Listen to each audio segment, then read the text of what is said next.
Now, startup Woven Africa is on a mission to take Ghana's most valuable cloth, Kente, to the rest of the world.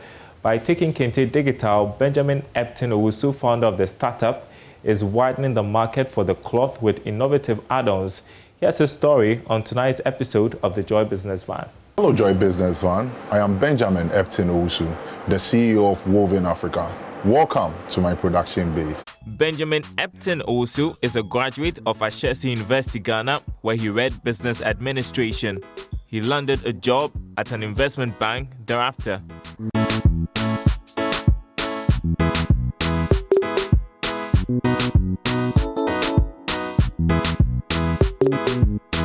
Benjamin then quit his job to take care of his mother's Kente business, which was near collapse. The idea of Woven Africa started 2016-2017 when the government announced that they were going to pull down the old KJTR market to make way for the new structure they were putting up in Kumasi.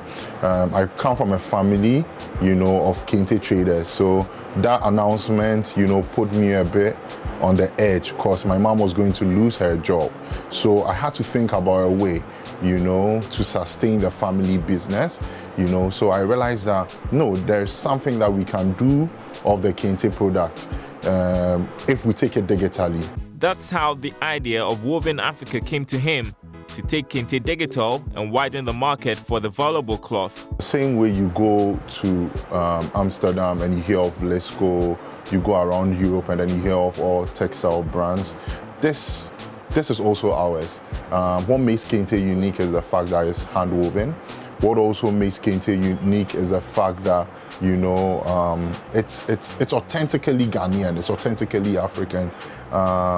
The way in which you mention diamond, bauxite from Akwatia and everything, we can also pinpoint, Kente.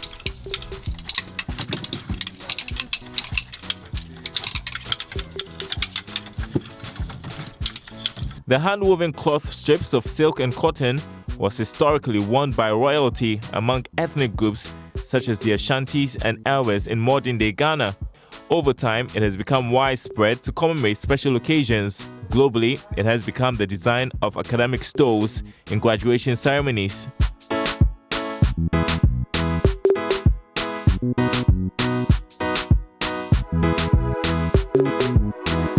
The stoles were popular in the US, because for them, they wanted to, you can use the whole history element to tie them down, to their Ghanaian roots.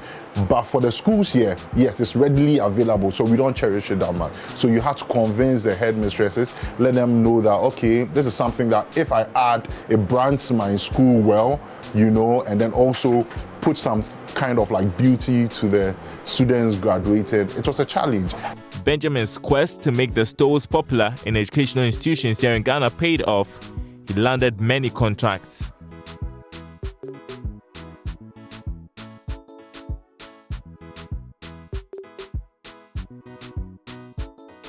Today, Benjamin and his team are working on customized stoles ordered by one of the educational institutions. It starts from, the selection of threads, and then it moves to the weavers. So after the weavers are done, they bring me the stoles for me to work at the embroidery end and then fix the logos on it. Then after that, we package it neatly and then we deliver it to our clients. When we started, we had just one weaver. We had just one weaver, so we were able to produce just 5 in a day and then 35 in a week. But right now, we have 8 families that we are working with, 6 in the Ashanti, 6 in the Volta region, and then 2 in the Ashanti region. Yes, so right now, unlike the time we started where we were able to produce just 35 pieces, within a week, now we can produce no less than 1,000 within a month. And then for a week we're able to produce about 100, per weaver. And then also for about 2 weeks, we can get about 500, from our weaving base.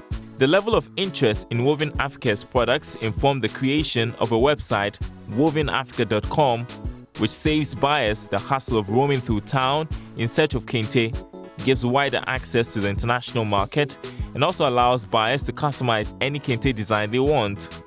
We allow customers to interact with our web page, where you go on it, you design your Kente pattern, get your Kente designed, and then we work on it for you. So you don't have direct access, you know. You don't have to come to our office, you understand. You just interact with us digitally, and then we take it out from there, and then we get it produced. The influx of counterfeit Kente prints, Benjamin says, is one of the biggest challenges for his business. It's indeed, you know, worrying us a lot, because sincerely, when, you know, they bring in these substandard products, we are not able to get work for our weavers, you understand, to do. And then also, aside that, the major challenge for this one has been capital. If we can get government, you know, turning its attention to the Kente value chain, there's a lot more that we can do. Woven Africa's products are not just limited to stores. The startup has ventured into apparels and recently head wraps. We've been able to take the Kente fabrics to countries like the UK, to Denmark, to Canada, to the US, so many places on the globe. So I think in itself we've done well. We've been able to also add value to the Kente by being able to connect these embroidery stitches, you know, to the Kente cloth. But for the next 2 years, we need to increase presence in much more countries on the African continent, not just Europe, not just America, not just the other places. Aside that one too, we want to increase our weaving base so that at least we will be able to meet much more demand.